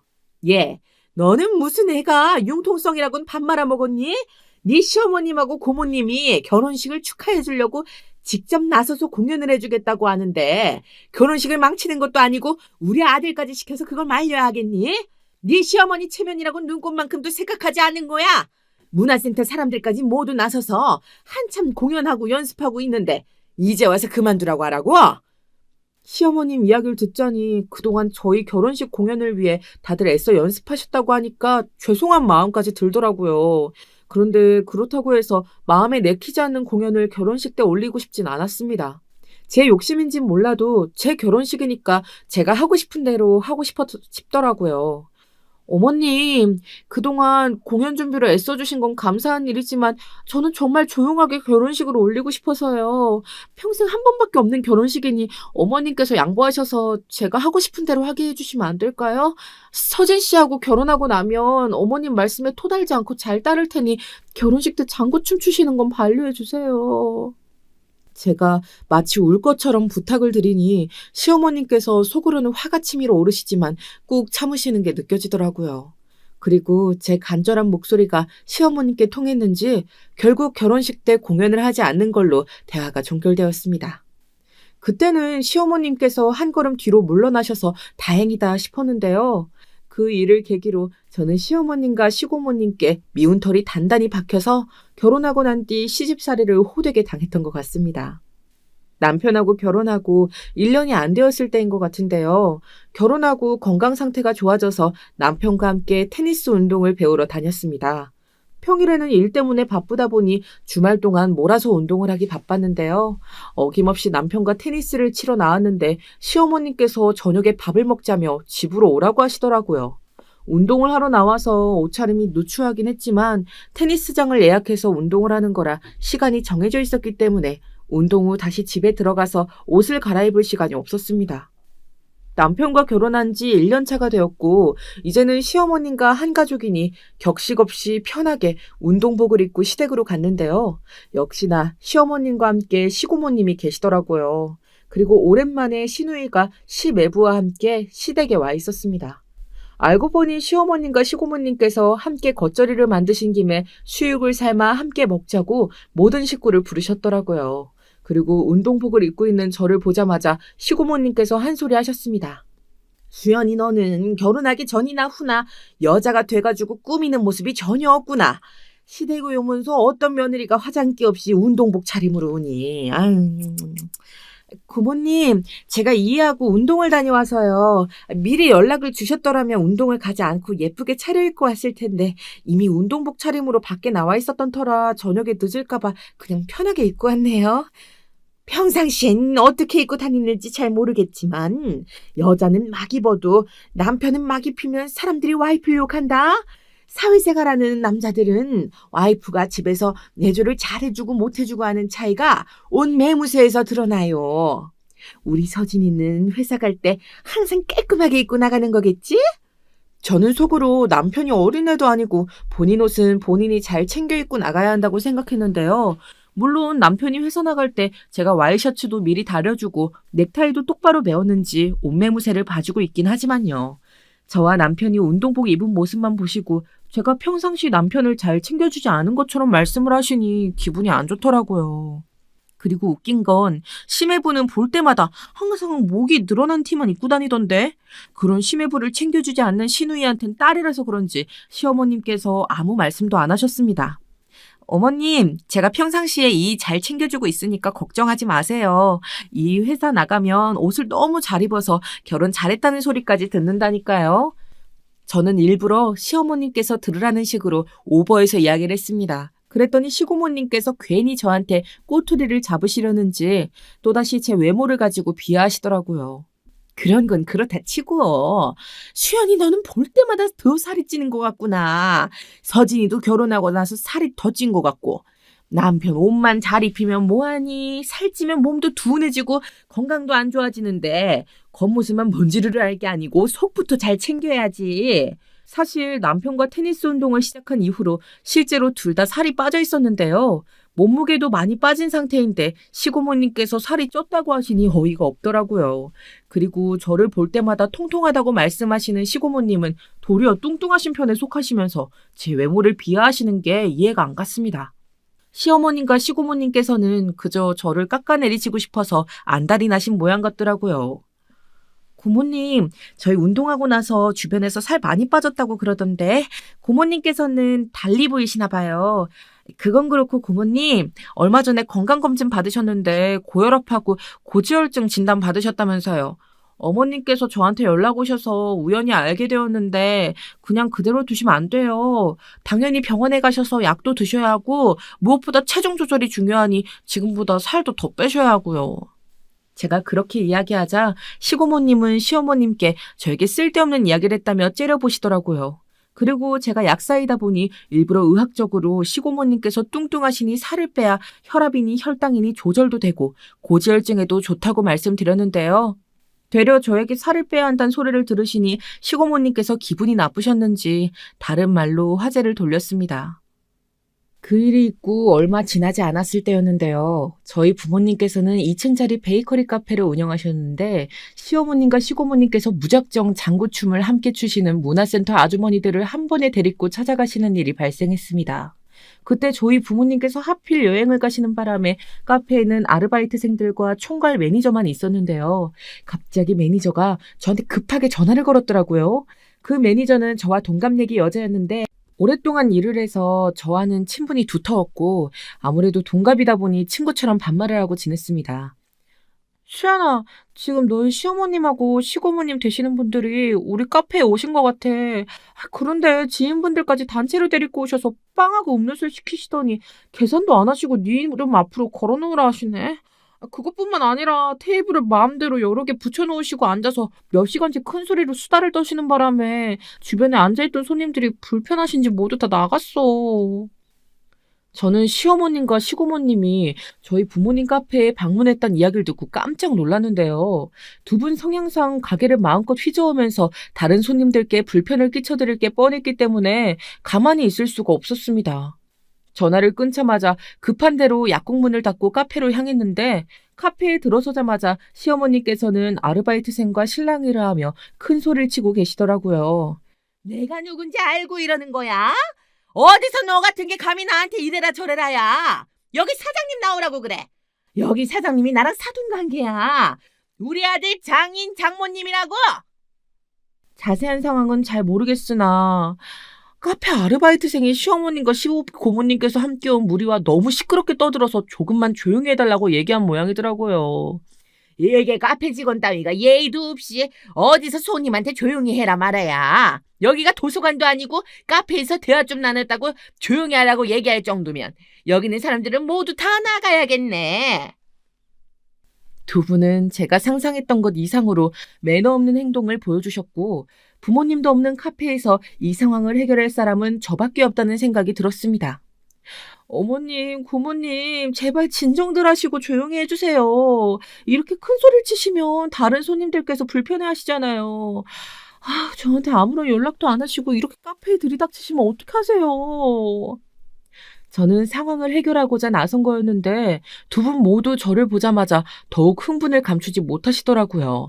예, 너는 지금 약국에서 일할 시간인데, 여기는 어쩐 일로 온 거냐? 사돈께서 직원 교육을 잘못 시킨 것 같아서 나랑 고모가 한 소리 해주고 있었다. 손님을 개무시해도 유분수이지 어디서 머리에 피도 안 마른 어린 직원이 나와서는 조용히 하라고 하길래 우리 나름대로 교육을 시켜주고 있었다. 지금 저희 부모님께서 여행 중이셔서 카페에 없으세요. 직원들 교육까지 신경 써주셔서 너무 감사드리지만 꽤 오랫동안 카페에 머무르신 것 같은데 이제 그만 돌아가시는 게 어떠세요? 빵하고 음료수도 충분히 드신 것 같은데 이제 그만 일어나시는 게 좋을 것 같아요. 설마 여기서 하루 종일 계실 건 아니시죠? 저는 두 분께 문화센터 아주머니들과 함께 계시기도 하고 체면도 있으시니 최대한 공손하게 말씀드렸는데요. 저한테 뭐가 그렇게 못마땅하신지 화를 내시더라고요. 참네. 아르바이트생이 조용히 하라고 할 때도 어이가 없었는데 이제 너는 한술 더 떠? 밖으로 아예 나가라고 내쫓는구나. 동방예의지국에서 우더른을 공경할 줄도 모르고 이대로는 억울해서 그냥은 밖으로 못 나가겠다. 나갈 때 나가더라도 빵은 추가로 골라서 포장하고 나갈 테니 그렇게 알고 수연이 네가 알아서 계산해라. 고모님, 그냥 나가시면 되지. 빵은 왜 또 포장해서 나가시는 거예요? 이미 제 이름으로 외상 달아놓으신 것 같던데. 다른 분들도 계시고 어머님하고 고모님 체면 생각해서 이번 한 번만 제가 계산할 테니 다음부턴 이러지 마세요. 누가 동방예의지국에서 우더른을 공경할 줄 몰라서 이러는 건가요? 어른이 어른답게 공공장소에서는 조용히 행동하고 모범을 보여야지 그에 맞춰 대우를 하죠. 그걸 떠나서 빵은 왜 따로 추가로 포장을 해가시는 걸까요? 시고모님의 말씀에 문화센터 아주머니들까지 이때다 싶었는지 일제히 자리에서 일어나 매장에 있는 빵을 모조리 담기 시작했습니다. 적어도 다른 손님들이 고를 수 있는 양만큼의 빵은 남겨둬야 할 텐데 되는 대로 모든 빵들을 다 담아 넣으시니 당황스럽더라고요. 제가 하도 어이가 없어서 팔짱을 끼고 그 상황을 가만히 지켜보고 있으니 시어머님과 시고모님께서도 문화센터 아주머니들이 심했다 싶었는지 그제야 제 눈치를 보시는 것 같았습니다. 아무튼 그날 사건으로 인해 두 분께 더욱 정 떨어졌네요. 사실 시어머님, 시고모님과 갈등이 커진 사건은 따로 있었는데요. 결혼하고 3년 동안 남편과 온갖 노력을 다해보았지만 자연적으로는 아이가 잘 생기지 않더라고요. 그래서 결국 시험관 시술을 시도하게 되었고 쌍둥이를 임신했습니다. 진작에 시험관 시술을 시도했더라면 아이를 좀 더 일찍 가졌을 것 같은데 첫 번째 시도에 쌍둥이가 덜컥 임신이 되어 얼마나 기뻤는지 몰라요. 하지만 쌍둥이 임신으로 남편과 행복한 시간을 보낸 것도 잠시 임신 6주 차에 갑자기 하혈을 하면서 뱃속에 있던 쌍둥이 중 한 명을 하늘나라로 보내주었습니다. 병원에서는 시험관 시술을 하게 되면 자궁이 약한 임산부에게는 흔하게 발생할 수 있는 일이라고 말해주었지만 아이를 지키지 못했단 마음에 굉장히 속상하더라고요. 그리고 나머지 한 명은 기필코 지켜내겠다고 마음을 먹었는데 임신 20주가 넘어가면서 남아있던 한 명도 위태롭다는 진단을 받았습니다. 그래서 약국문도 잠정적으로 닫아버리고 임신 20주 이후부터 출산할 때까지 침대에서 누워만 있었던 것 같네요. 자칫 잘못해서 움직이면 아이가 위험하다는 말에 기저귀까지 차고 침대 생활을 하면서 출산할 때까지 아이를 지켜냈고 여가인데 돌리기 운동이 불가하니 제왕절개 수술을 하면서 정말 힘들게 낳았습니다. 임신부터 출산까지 과정이 너무나 힘들었고 제가 죽다 살아나다 보니 그 모습을 옆에서 지켜봤던 남편이 아이는 하나로 충분하다면서 둘째는 절대 갖지 말자고 이야기하더라고요. 그렇게 저희는 아이 한 명만 잘 키우는 것으로 서로 동의를 한 상태였습니다. 그런데 제가 이렇게 힘든 과정을 거쳐 아이를 낳은 걸 시댁에서도 잘 알고 계시면서 둘째 임신은 안 하냐며 타박을 주셨습니다. 한 번은 시댁에 가족 행사가 있어서 다 같이 시어머님 댁에 모여 있었었는데요. 다 함께 TV를 보던 중 연예인 아빠가 아기를 돌보는 예능이 나오더라고요. 그리고 그때 시어머님께서 한 소리 하셨습니다. 남들은 아이 둘씩은 순풍순풍 잘 낳아서 저렇게 예쁘게 키우고 있는데 나는 아직까지 손주가 한 명밖에 없으니 아쉬워 죽겠구나. 서연엄이야. 그러지 말고 서연이 생각해서 동생 한 명 더 낳아주는 건 어떻겠니? 자매든 남매든 동생이 있어야지 첫째 혼자서 외로워서 안 된다. 저도 여력만 있으면 아이 한 명 더 낳고 싶었는데요. 첫째를 낳았을 때처럼 또다시 시험관 시술을 하고 침대 생활할 걸 생각하니 상상만 해도 아찔했습니다. 무엇보다 중간에 아이를 유산하게 되면 심적으로 너무 힘들어서 못 견딜 것 같았고 임신에 대한 두려운 마음이 앞서더라고요. 어머님, 저도 자연 임신이면 둘째도 고려해 보겠지만 산부인과에서 첫째 출산하고 나서 자궁이 많이 약해져서 둘째를 가지려면 무조건 시험관 시술을 해야 한다고 하더라고요. 어머님께서도 잘 아시겠지만 지난번에 서연이 임신하고 출산하면서 죽다 살아났는데 다시는 그 과정을 똑같이 겪고 싶지가 않네요. 웃기게 신우인 건강하게 임신을 할 수 있는 몸 상태인데도 불구하고 요즘 젊은 부부들처럼 의도적으로 아이를 낳지 않겠다고 하는 딩크족이었는데요. 시어머님께서 딸한테는 임신하란 소리를 한 번도 한 적이 없으시면서 이미 아이를 한 명 낳고 나서 몸 상태도 좋지 않은 저한테 둘째를 낳으라고 강요하시니 어이가 없더라고요. 시험관 시술이 그렇게 싫으면 자연 임신이라도 시도해 볼 수 있는 거 아니니? 시도도 안 해보고 병원에서 그렇게 이야기했다고 둘째는 무조건 안 갖겠다고 말하는 너도 참 한심하구나. 그나저나 첫째 낳고 시간이 한참 지났는데 아직도 붓기가 안 빠진 거야? 원래도 네가 살집이 있긴 했지만 그렇게 뚱뚱해서 어떻게 하니? 뚱뚱하면 자연 임신을 하려고 해도 아기가 잘 안 들어서요. 시어머님에 이어 시고모님까지 합세하여 저에게 둘째를 임신하라며 말씀하시는데 정신적으로 스트레스를 받아 미치는 줄 알았습니다. 그리고 제가 며느리도 아닌데 시고모님께서는 제가 본인 며느리인 것처럼 막말을 던지시니 매번 기분이 상하더라고요. 무엇보다 결혼하기 전부터 제가 살집이 있는 걸 가지고 관리하지 않으면 남편이 딴 마음을 품는다는 듯이 살집이 있어서 임신이 잘 안 된다는 듯이 선 넘는 발언들을 하시니 시어머님보다도 시고모님 말씀을 듣고 마음에 상처를 받거나 분노에 차오르기 일쑤였던 것 같네요. 고모님, 듣자 하니 말씀이 심하신 것 같네요. 저도 둘째를 갖고 싶은 마음이 크지만 시험관 시술하고 아이를 낳는 게 얼마나 힘들면 첫째 아이만 낳겠다고 하겠어요. 아이를 낳고 말고 하는 결정은 저희 부부가 알아서 할 테니까 그만 좀 신경 꺼주세요. 그리고 제가 뚱뚱한 거랑 아이 갖는 거랑 무슨 상관이 있다고 매번 저를 볼 때마다 뚱뚱하다고 핀잔 주시는 거예요? 솔직히 말하자면 저보다 고모님께서 더 뚱뚱하시잖아요. 저도 모르게 분노에 차올랐는지 마음속 깊이 하고 싶은 말이 입 밖으로 튀어나와 버렸는데요. 제 말을 듣고 시어머님께서 깜짝 놀라 시고모님을 대신해 뭐라고 하시더라고요. 수연이 너 고모한테 말버릇이 그게 뭐니? 고모가 핀잔을 주는 게 아니라 네가 걱정돼서 하는 얘기를 두고 왜 괜히 혼자 예민하게 굴기나 하고 당장 고모님께 죄송하다고 잘못했다고 말하지 못해?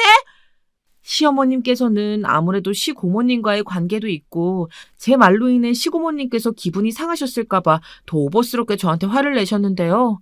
그런데 저는 도대체 제가 뭘 잘못해서 시고모님께 죄송하다고 이야기를 해야 하는 것인지 이해를 할 수가 없었습니다. 그래도 시어머님께서 노발대발하시니 어쩌겠습니까? 똥이 더러워서 피하는 것처럼 그냥 그 상황을 빨리 넘어가고 싶어서 시고모님께 죄송하다고 말씀드렸습니다. 고모님, 제가 말이 지나쳤던 것 같아요. 죄송합니다. 힘들게 아이를 낳기도 했고 중간에 아이를 유산한 경험도 있어서 둘째 갖는 게 저한텐 여러모로 쉽지가 않아서요. 육체적으로 정신적으로 힘든 부분이 있어서 이도 더 이상 아이를 갖지 말자고 하더라고요. 그런 와중에 둘째 갖는데 전혀 상관없는 제 외모를 가지고 뚱뚱하다고 비하하시니까 기분이 나빠서 발끈하게 되었네요. 제가 화를 낼 수밖에 없었던 이야기에 대해 말씀드리자 시고모님께서도 헛기침을 몇 번 하시더니 말씀하셨습니다. 아무리 그렇다고 해도 집안에 위아래가 있는 법인데 수연이 네 태도는 잘못돼도 한참 잘못되었으니 반성했으면 좋겠구나. 그리고 뚱뚱해서 뚱뚱하다고 이야기한 건데 내가 틀린 말을 한 것도 아니고 그런 걸로 어린애처럼 삐져선 말한다는 것 자체가 네가 아직 철이 덜 들었다는 거야. 고모, 수연이 얘가 우리 서진이보다 나이만 한 살 더 많았지. 가만히 보면 고모 말처럼 철이 덜 든 것 같은 느낌도 들더라고요. 철딱선이 없어서 한 말이니 그냥 한 귀로 듣고 한 귀로 흘려보내요. 두 분이서 아주 저를 철딱선이 없는 사람처럼 몰아가시는데 어이가 없기도 하고 화가 치밀어 오르더라고요.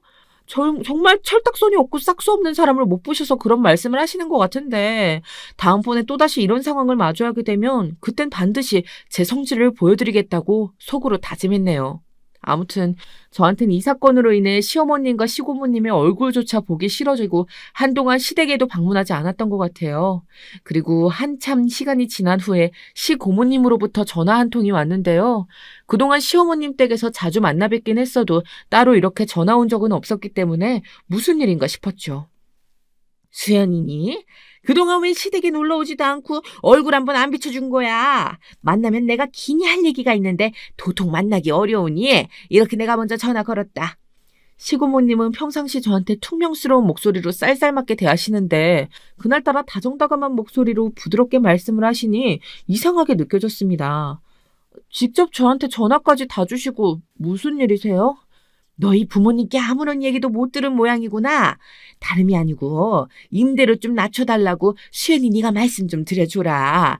요즘 코로나가 풀렸다고 하더라도 예전만큼 장사가 잘 되는 것도 아니고 감자탕집이라 24시간 운영해도 손님이 많지 않으니 계속 적자라서 임대료라도 낮춰야 입에 풀칠이라도 할 텐데 알고 보니 우리 가게가 들어선 건물이 너희 부모님네 건물이더구나. 이런 우연이 있기도 힘든데 말이야.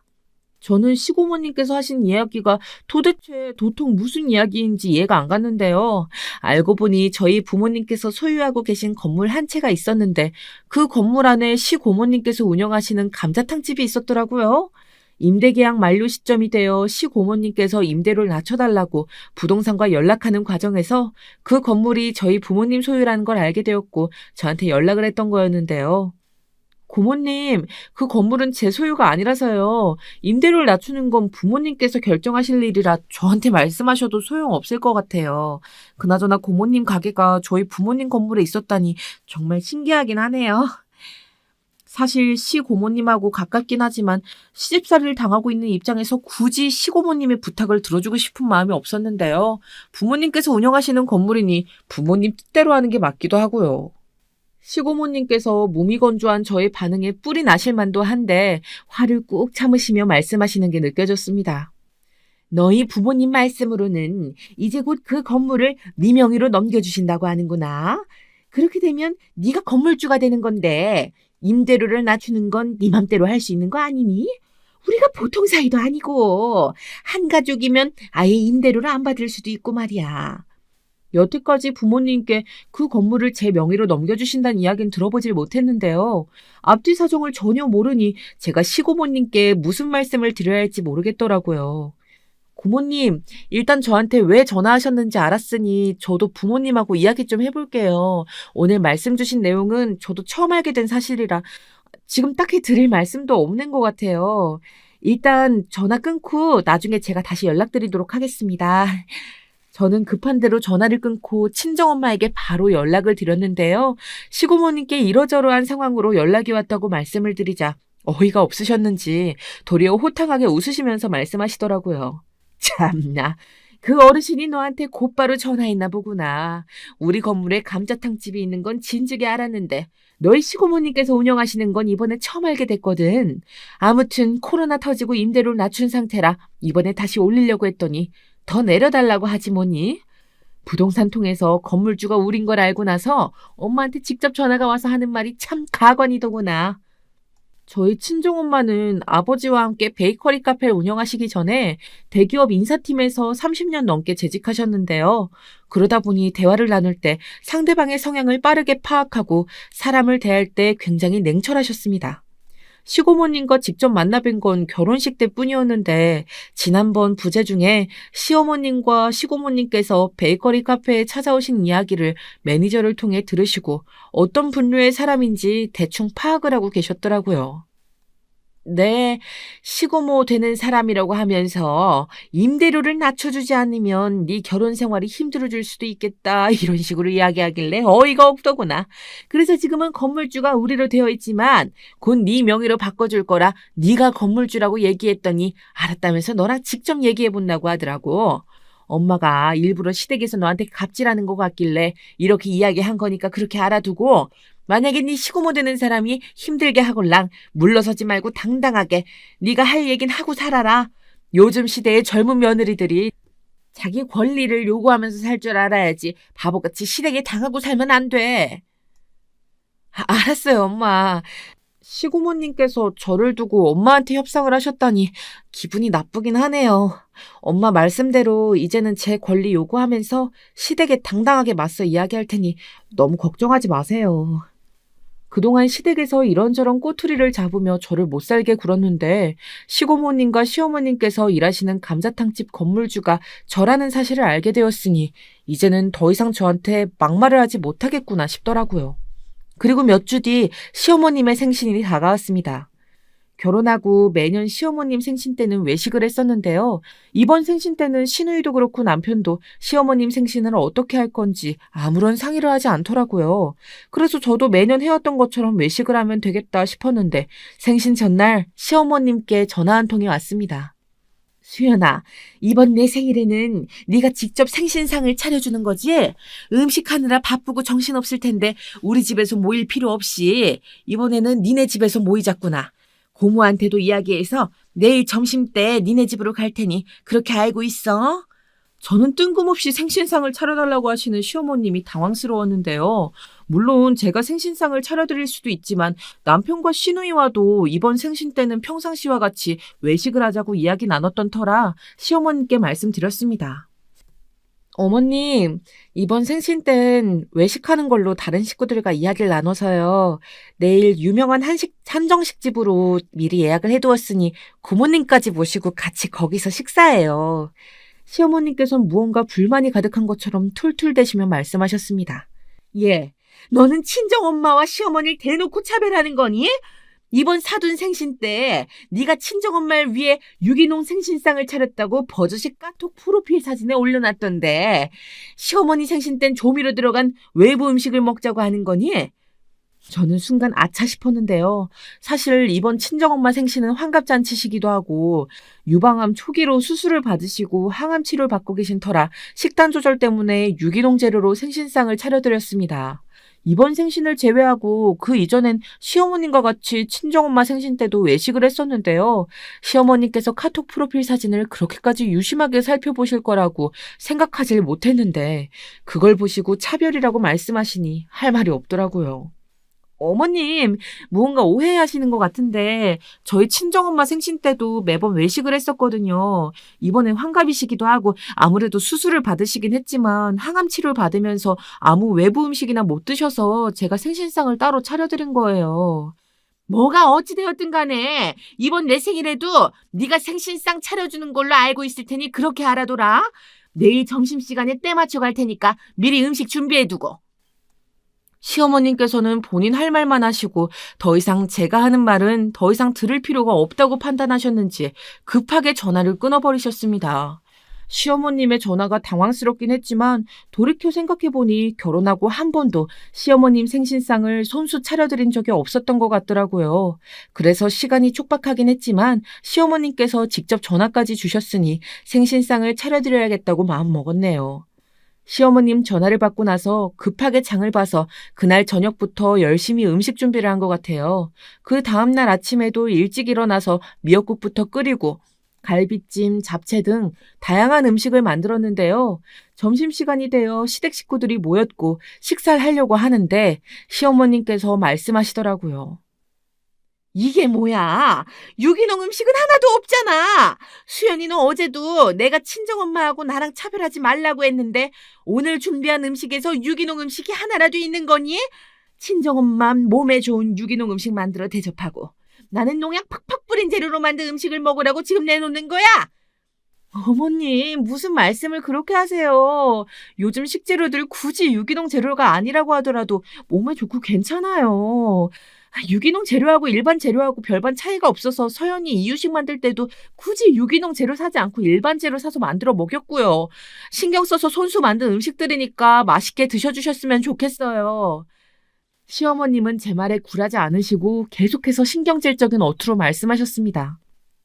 그러니까 말이다.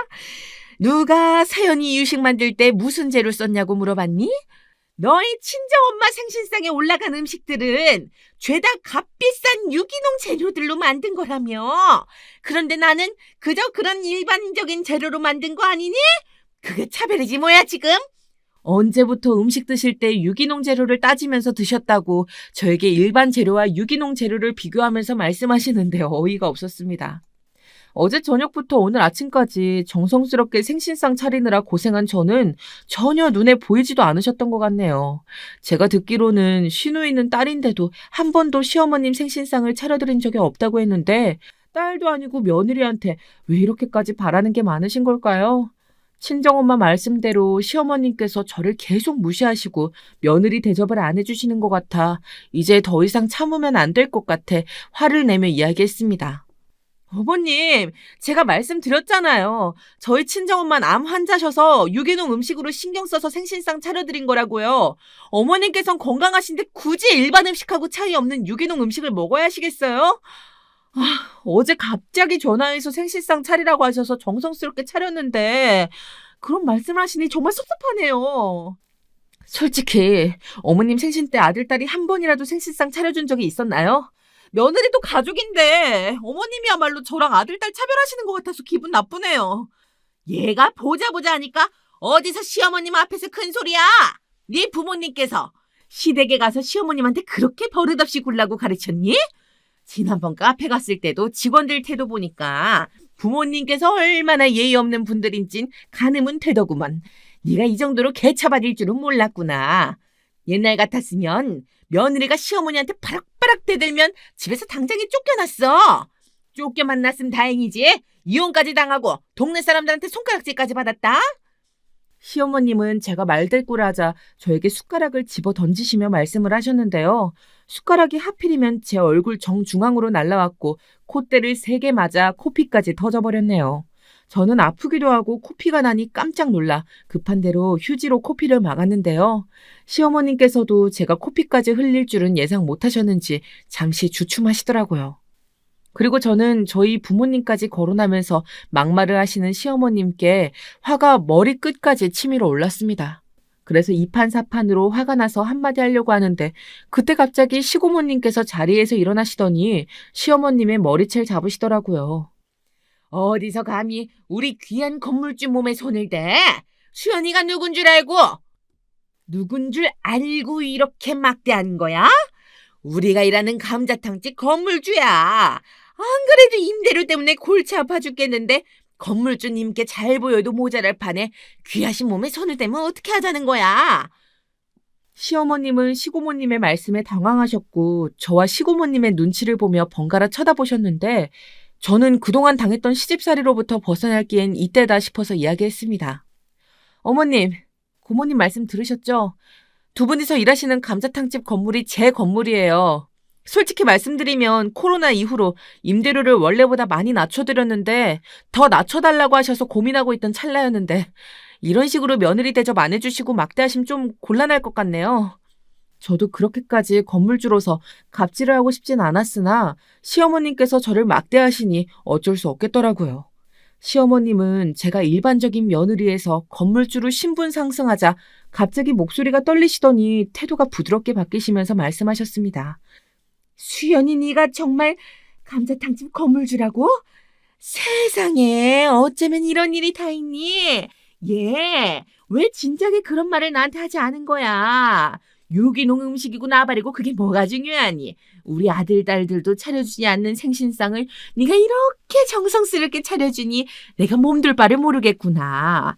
이거 사진 찍어서 카톡 프로필 사진에 올려야겠다.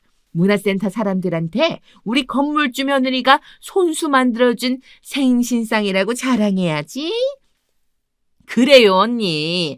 아우, 나는 언니가 우리 수연이한테 숟가락을 집어 던지길래 잠깐 정신 나갔나 싶었어요. 그래서 머리채 잡은 거니까 오해하지 말아요. 이제 우리 수연이는 귀한 건물주이니까 시댁에서 손 하나 까딱하지 말고 편히 쉬어라. 설거지도 청소 다 할 필요가 없어요.